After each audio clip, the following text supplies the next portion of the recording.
जय श्री राम। शंखनाद में आपका स्वागत है। एक कहावत बहुत लोकप्रिय है, अब पछताए क्या हुआ जब चिड़िया चुग गई खेत।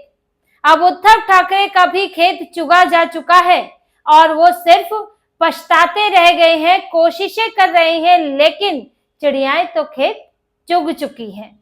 उद्धव ठाकरे की यही कोशिश है जो उनकी मातोश्री की मीटिंग में हुई कि सांसदों को जब मनाना चाहिए था, जब सुननी चाहिए थी, जब एक हिंदुत्ववादी गठबंधन छोड़ना नहीं चाहिए था या कम से कम हिंदुत्व की विचारधारा नहीं छोड़नी चाहिए थी, तो उद्धव ठाकरे ने तब ऐसा नहीं किया। और अब जब उनके सांसद दूर जा रहे हैं, पार्टी छोड़ने वाले हैं, तो उद्धव ठाकरे मातोश्री में बैठक कर रहे हैं। इमरजेंसी बैठक बुलाई गई थी, रविवार के दिन ये बैठक थी और सबको मातोश्री तलब किया गया था मुंबई में कि मातोश्री में आए। लेकिन हुआ क्या, 9 में से मात्र 4 सांसद पहुंचे जो उद्धव ठाकरे के कहने पर वहां पहुंचे हैं। उसमें से 3 तो मुंबई के हैं। अब मुंबई के हैं तो वो क्या बहाना करते क्या ना करते, और 2 तो ऐसे हैं जो उद्धव ठाकरे का साथ नहीं छोड़ने वाले हैं, तो वो 4 पहुंचे। बाकी के जो 5 थे, अब उसमें से जैसे कि मीडिया रिपोर्ट्स है, जैसे कि कुछ चीजें सामने आ रही हैं, उसमें से 5 या 4 ऑनलाइन मौजूद थे। संजय यादव को लेकर शंका बनी हुई है परभणी के सांसद की वो संभवतः ऑनलाइन मीटिंग में भी नहीं थे, लेकिन 4 जो है वो ऑनलाइन मीटिंग में थे, ऑनलाइन रूप से जुड़े थे, लेकिन मुंबई नहीं आए। अब आप समझिए, उद्धव ठाकरे के सांसद, उद्धव ठाकरे, शिवसेना, मातोश्री, ये सब चीजें कितनी बड़ी हुआ करती थी। और उद्धव ठाकरे के सांसदों को ऐसे मौके पर बुलाया जा रहा है। अगर कोई सांसद, समझिए कि वो अगर नहीं छोड़ना चाहता पार्टी और उसको लेकर ऐसी चर्चाएं छिड़ी हुई हैं, तो वो सांसद दौड़ा दौड़ा आएगा और अपनी सफाई खुद देगा कि भाई मुझे लेकर कोई गलतफहमी ना फैले। जैसे कि अरविंद सावंत भी बिदक गए थे जब बात आई थी कि एकनाथ शिंदे के साथ बैठक हुई है, कुछ ऑनलाइन जुड़े हैं, कुछ ऑफलाइन जुड़े हैं। ये बैठक हुई थी 1 आध महीने पहले, जिसमें नाम आया था अरविंद सावंत का भी। अब अरविंद सावंत ऐसे बिदक गए कि मैं तो केस कर दूंगा, जिसने ये छापा है, जिसने एक खबर लिखी है, ये बिल्कुल गलत है। अब अरविंद सावंत को तो लगा, वैसे ये नहीं कहा जा सकता कि मीटिंग में थे या नहीं थे, लेकिन नाम सामने आया तो वो तो बिदक गए कि मुझे तो नहीं दिखाना है उद्धव ठाकरे को कि मैं जाना चाहता हूं, क्योंकि उद्धव ठाकरे ने विपक्ष का, अपनी पार्टी के विपक्ष का नेता बनाया हुआ है। संसद में मीटिंग्स में भी नहीं भेजते हैं, थोड़े करीबी भी हैं, तो उद्धव ठाकरे फिर इस बात को लेकर नाराज हो सकते हैं। तो इसलिए उनकी जो बेचैनी थी, वो बेचैनी किसी में नहीं दिखी जिनके नाम अभी तक सामने आए हैं।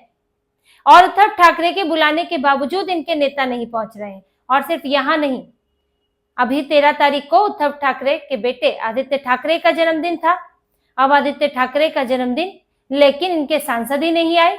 सब महाराष्ट्र में है, लेकिन वो नहीं आ रहे हैं बैठक। वही आ रहे हैं मुंबई के 1-2 सांसद, अरविंद सावंत, अनिल देसाई, संजय पाटिल, ये तीनों तो मुंबई के हैं।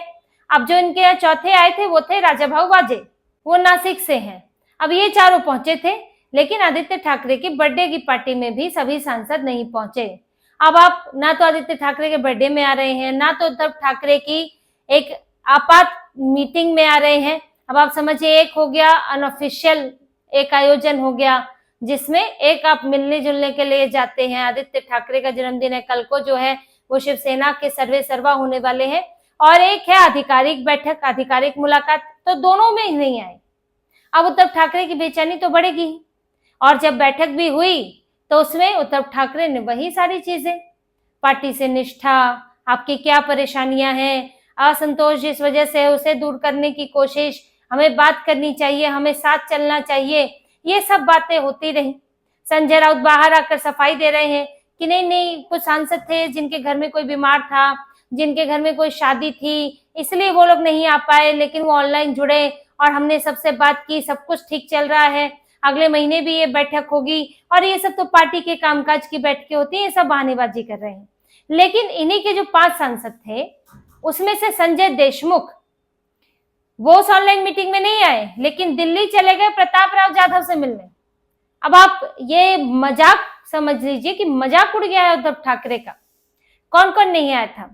संजय यादव नहीं थे, संजय देशमुख नहीं थे, नागेश अष्टीकर नहीं आए हुए थे, ओम प्रकाश राजे और भाऊसाहेब वागचौरे पांचों सांसद नहीं आए थे, ये ऑनलाइन जुड़े थे। लेकिन संजय देशमुख जो कि यवतमाल वाशिम से सांसद हैं, वो मुंबई नहीं आ सके पर दिल्ली चले गए और दिल्ली में केंद्रीय मंत्री प्रताप राव जाधव जो कि एकनाथ शिंदे की पार्टी के सांसद हैं, उनसे मुलाकात की है। मुंबई आने का वक्त नहीं था, लेकिन दिल्ली जाने का वक्त था। जब महाराष्ट्र से दिल्ली आ गए, महाराष्ट्र में रहते मुंबई नहीं गए। तो ये उद्धव ठाकरे अब खुद देख लें कि वो मीटिंग कर करके उनको क्या फायदा हो रहा है। आपसे वो संतुष्ट नहीं हो रहे हैं और वो दूसरी पार्टियों से जाकर मिल रहे हैं। अब भले ही आप बाहर सफाई दी जाए या कुछ भी कहा जाए कि उद्धव ठाकरे को बताया था और मुझे जो है हमारा जो संसदीय क्षेत्र है उसके कॉलेज से जुड़ा हुआ एक काम था, इसीलिए मैं गया था। लेकिन आप एक कॉलेज के काम के लिए, वो भी जब अभी मानसून सत्र आने वाला है, तो आपको दिल्ली जाना ही है। फिर भी आप इतने कर्मठ हो गए, इतनी चिंता हो गई इन्हें कॉलेज निर्माण की कि ये बीच में ही उठकर मानसून सत्र से पहले ये दिल्ली चले गए प्रताप राव जाधव से मिले। प्रताप राव जाधव खुद जो महाराष्ट्र के नेता हैं, उनका महाराष्ट्र में दौरा लगता है। अभी वो दिल्ली में होंगे हो सकता है, लेकिन है तो मुख्य तौर पर वो महाराष्ट्र के ही। आप आने वाले समय में यहाँ भी मिल सकते थे, अभी मानसून सत्र के लिए जा रहे हैं, आप तब भी मिल सकते थे। और ये तो अपने आप में आप ये समझिए कि ऑफिस से आप छुट्टी पर हैं, ऑफिस आपको बुला रहा है, लेकिन आप ऑफिस में ना आए और आप किसी और से मिलने जरूर चले जाए। अपने ऑफिस में आप कहें जी आप बीमार हैं, आपका कोई काम है, और दफ्तर में ना आए, लेकिन आप किसी और से मिलने चले जाए और दफ्तर को ये पता लग जाए, तो सवाल तो खड़े होंगे। अब उद्धव ठाकरे को अभी बताकर जा रहे, नहीं बताकर जा रहे, क्या फर्क पड़ता है। उद्धव ठाकरे को बुरा लगना तो स्वाभाविक है, और उनको दिखा भी दिया इन्होंने कि भाई आपके यहाँ नहीं आने वाले हैं, अब कुछ होने वाला नहीं है, आप चाहे कितनी भी कोशिशें कर लें। तो यही उद्धव ठाकरे की स्थिति पता चल जाती है। अब संजय राउत जैसे इन्होंने मिडल मैन बनाकर रखे हुए हैं कि वो इनसे बात करें, समझाएं, मीडिया में बयान दे। लेकिन संजय राउत ने अगर उद्धव ठाकरे की वाकई मदद करनी ही होती तो वो उसी वक्त मदद करते जब इनके सांसद नाराज थे। एक संजय राउत और प्रियंका चतुर्वेदी थे जो दिल्ली में रहते हैं, राज्यसभा सांसद हैं। अब प्रियंका चतुर्वेदी उद्धव ठाकरे के कोर टीम का हिस्सा नहीं है, लेकिन संजय राउत हैं, और संजय राउत दिल्ली में दूसरे सांसदों से भी मिल रहे थे और लोकसभा के सांसद। तो तब क्या इनकी कोई बातचीत नहीं हुई? तब क्या इन्हें खोज खबर नहीं हुई कि इतने सांसद नाराज हैं और वो पार्टी छोड़ सकते हैं? क्या आपने तब बताया जब अंतिम समय था? तो संजय राउत जैसे सलाहकारों के कारण तो इनकी आधी बर्बादी तय हो चुकी है। वही वजह बनी है इनकी बर्बादी की। डबल गेम, डबल एजेंट की तरह चलते हैं और उद्धव ठाकरे की पार्टी में रहते हुए कभी उनके लिए कोई फायदे का काम इन्होंने कराया नहीं है। बस अपनी राज्यसभा की सीट इन्हें बचानी है। तो संजय राउत भले ही मीडिया में कुछ भी बोलते रहे, लेकिन वो इस बात को नहीं छुपा सकते और ना वो छुपा पाए कि सभी सांसद नहीं आए थे, कुछ जो है वो ऑनलाइन जुड़े थे। फिर उसमें आप लाग लपेट के कुछ भी कहते कि सब कुछ अच्छा चल रहा है, उनका ये काम था, इसका वो काम था, उसका ये काम था, और पार्टी को ये बात समझनी चाहिए। अब तो हालत ऐसी हो गई है कि उद्धव ठाकरे को ही समझना पड़ेगा, क्योंकि इनके सांसदों ने समझना बंद कर दिया है, समझाना भी बंद कर दिया है। और अगर ठीक इनके अगले दिन दिल्ली जाकर अगर प्रताप राव जाधव से मिला जा रहा है, यानी कि बात बहुत आगे बढ़ चुकी है। अब हरी झंडी यानी कि दिन की घोषणा की बात है कि मानसून सत्र से पहले इसकी संभावना है कि ये हो जाए, नहीं तो मानसून सत्र के बाद तो होना ही तय है।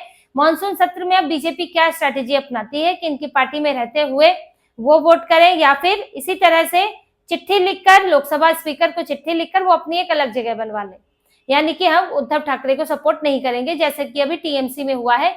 इनके 20 सांसदों ने चिट्ठी लिखी कि हमें एनडीए का सपोर्ट करना चाहते हैं, एनडीए का हिस्सा, अब हमें एनडीए का हिस्सा मानिए। तो यही काम उद्धव ठाकरे की पार्टी के नेता भी कर सकते हैं और अपनी अलग जगह मांग सकते हैं।